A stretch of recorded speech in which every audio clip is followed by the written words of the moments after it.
Hello परमेश्वर के लोगों, परमेश्वर की स्तुति हो। आज परमेश्वर की अगुवाई में और परमेश्वर की पवित्र आत्मा की प्रेरणा से मेरे कुछ नोट्स में से मैं आपके सामने परमेश्वर के वचनों को लेकर आया हूं और आशा करता हूं और विश्वास करता हूं कि परमेश्वर की आत्मा आज आपके साथ में बात करेगी। तो आज दो राजाओं के बारे में मैं बात कर रहा हूं और ये दोनों राजा इज़राइलियों के राजा है।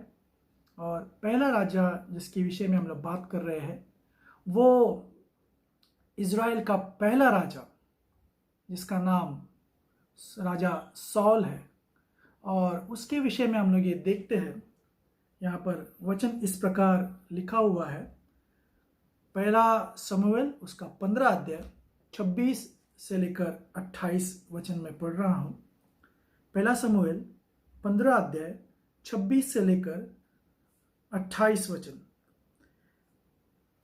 शमूएल ने शाऊल से कहा, मैं तेरे साथ न लौटूंगा, क्योंकि तूने यहोवा की बात को तुच्छ जाना है और यहोवा ने तुझे इज़राइल के राजा होने के लिए तुच्छ जाना है। 27 वचन। तब शमूएल जाने के लिए घुमा और शाऊल ने उसके बागे की छोर को पकड़ा और वह फट गया। 28 वचन। तब शमूएल ने उससे कहा, आज यहोवा ने इज़राइल के राज्य को फाड़ कर तुझ से छीन लिया और तेरे एक पड़ोसी को जो तुझ से अच्छा है दे दिया। फिर से पहला शमूएल उसका 15 अध्याय 26 से लेकर 28 वचन। यहाँ पर शाऊल राजा के बारे में हम लोग पढ़ते हैं कि उसने परमेश्वर के वचन को, परमेश्वर की बातों को नहीं माना, उसका उल्लंघन किया और जिसका परिणाम हम लोग यहाँ पर देखते हैं कि परमेश्वर का सेवक शमूएल वहाँ पर आता है और राजा से ये कहता है कि आज परमेश्वर तेरे बारे में ये कहता है कि तुझसे परमेश्वर अपने राज्य को छीन कर तुझसे अलग कर देगा।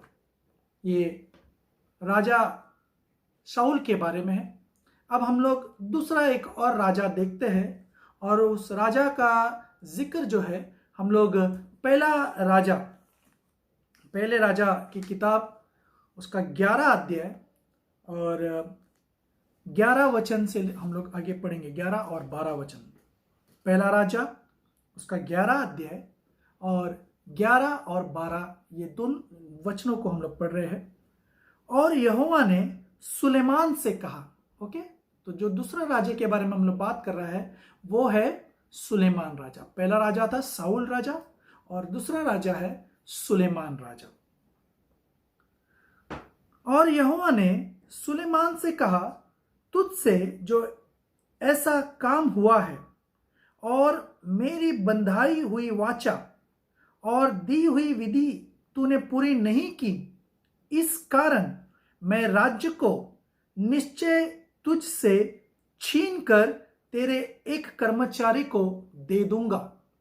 ठीक है, हम लोगों ने पहले शाऊल राजा के बारे में पढ़ा कि कैसे वहां पर परमेश्वर का सेवक शमूएल आया और शाऊल राजा से कहता है कि तूने परमेश्वर की बातों को नहीं माना, उसका तुच्छ जाना, उसका उल्लंघन किया, तो परमेश्वर तुझसे राज्य को छीन लेगा।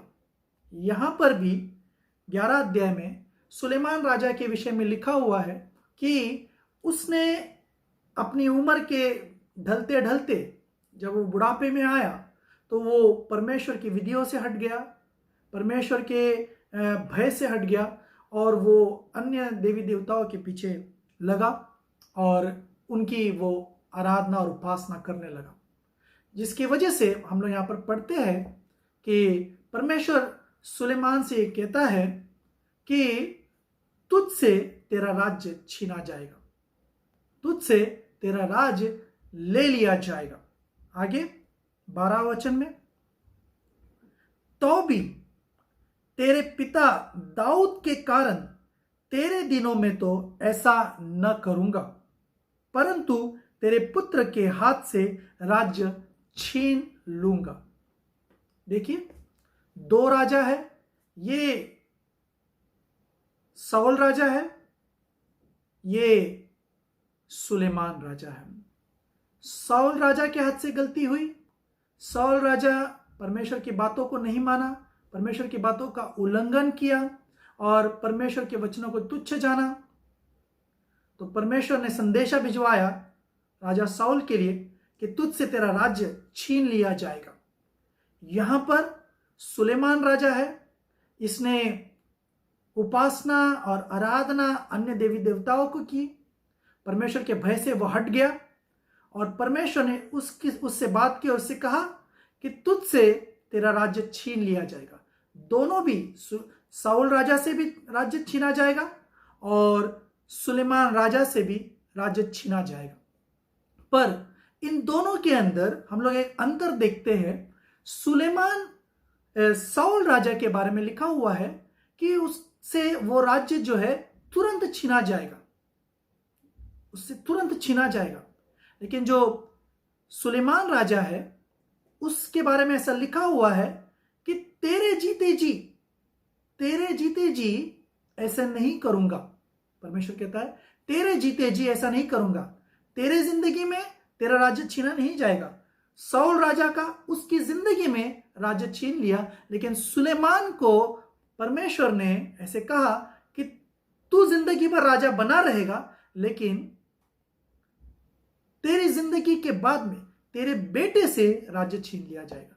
तो इन दोनों राजाओं के बारे में अलग अलग इस प्रकार का अलग बर्ताव क्यों हम लोग यहां पर परमेश्वर के वहां पर जो न्याय है दोनों राजा के विषय में अलग अलग देखते हैं। इसने परमेश्वर के वचन को तुच्छ जाना, इसने परमेश्वर की उपासना छोड़ दी। दोनों भी राजा ने, साउल राजा, सुलेमान राजा, लेकिन साउल राजा उसकी जिंदगी में जीते जी उसका राज्य उससे छीन लिया गया। लेकिन यहां पर उसका इसके बारे में लिखा है कि सुलेमान के बारे में लिखा हुआ है कि तेरी जिंदगी में तेरे जीते जी ऐसा नहीं होगा, तेरे जीते जी दूसरा कोई राजा नहीं होगा, तेरे बाद में जो तेरा बेटा होगा उससे राज्य छीन लिया जाएगा। तो ये दो अंतर क्यों? तो यहां पर हम लोग ये देखते हैं, ये दो अंतर, इसका जो उत्तर जो है हम लोगों को उसी किताब के अंदर, पहले राजा के अंदर हम लोगों को 11 अध्याय और उसी जो वचन हम लोगों ने अभी पढ़ा 12 वचन, उसी के अंदर हम लोगों को मिलता है। हम लोग क्या देखते हैं कि वहां पर परमेश्वर ये कहता है, तो भी तेरे पिता दाऊद के कारण, तेरे पिता दाऊद के कारण साउल, सुलेमान का पिता दाऊद के कारण परमेश्वर कहता है सुलेमान से कि तेरा राज्य जो है तेरी जीते जी तुझसे छीना नहीं जाएगा। दाऊद के वजह से तेरा राज्य बना रहेगा, दाऊद के वजह से तू राजा के स्थान से नहीं निकाला जाएगा। साउल के पास दाऊद नहीं है, सुलेमान के पास दाऊद है, पिता दाऊद है। दाऊद के वजह से परमेश्वर की कृपा जो है वो सुलेमान पे हुई है, ऐसा हम लोग देखते हैं। तो ये दो राजा को जब हम लोग देखते हैं तो मेरी समझ में इस तरह से आता है और मैं आप लोगों के सामने इस बात को रखना चाहता हूं और आशा करता हूं, प्रार्थना करता हूं कि परमेश्वर इन वचनों से आपको आशीष करे कि ये जो दो राजा है, साउल राजा और सुलेमान राजा, ये दोनों राजा जो है पुराने और नए नियम को दर्शाते हैं। साउल राजा पुराने नियम को दर्शाता है, तुरंत, इमीडिएटली, तुरंत उसका न्याय वहां पर हो गया है।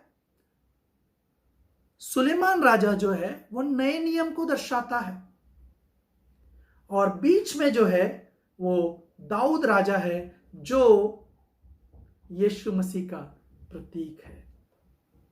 हालेलुया।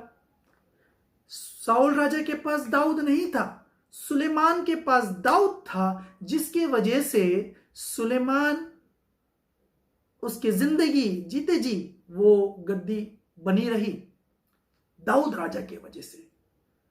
ये पुराना नियम, ये नया नियम, और बीच में दाऊद राजा यीशु को दर्शाता है। यीशु की वजह से कृपा मिलती है, यीशु की वजह से परमेश्वर हम लोगों को कृपा देता है, मौका देता है। परमेश्वर हम लोगों को समय देता है। समय समय पर हम लोगों ने परमेश्वर से अलगाव किया, समय समय पर हम लोग परमेश्वर से दूर हुए, लेकिन परमेश्वर ने कभी भी हम लोगों को सिर्फ और सिर्फ यीशु मसीह की वजह से नहीं त्यागा। प्रभु यीशु को धन्यवाद कि प्रभु यीशु की वजह से हम पर कृपा हुई है।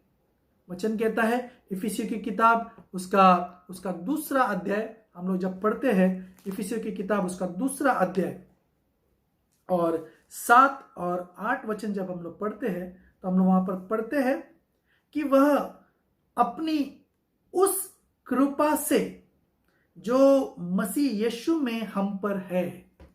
हालेलुया।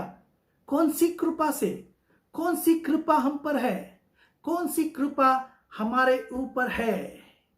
वह कृपा जो मसीह यीशु के वजह से है। मसीह यीशु में हम पर है, आने वाले समयों में अपने अनुग्रह का असीम धन दिखाए। 8 वचन, क्योंकि विश्वास के द्वारा अनुग्रह ही से तुम्हारा उद्धार हुआ है, और यह तुम्हारी ओर से नहीं वरन परमेश्वर का दान है। हालेलुया। तो मैं आज प्रार्थना करता हूं, ये आपके पास निवेदन करता हूं कि आज मौका है, प्रभु के अनुग्रह को समझे, प्रभु के कृपा को समझे, परमेश्वर की दया को समझे। ये हमने नहीं कमाया है, सिर्फ और सिर्फ यीशु मसीह की वजह से हमारे ऊपर आया है। तो उस कृपा को हम लोग समझे, उसका आदर करें और प्रभु को धन्यवाद दे और उस कृपा को हम लोग स्वीकार करें। आज प्रभु करे कि इन वचनों के द्वारा परमेश्वर आपको आशीष करेगा।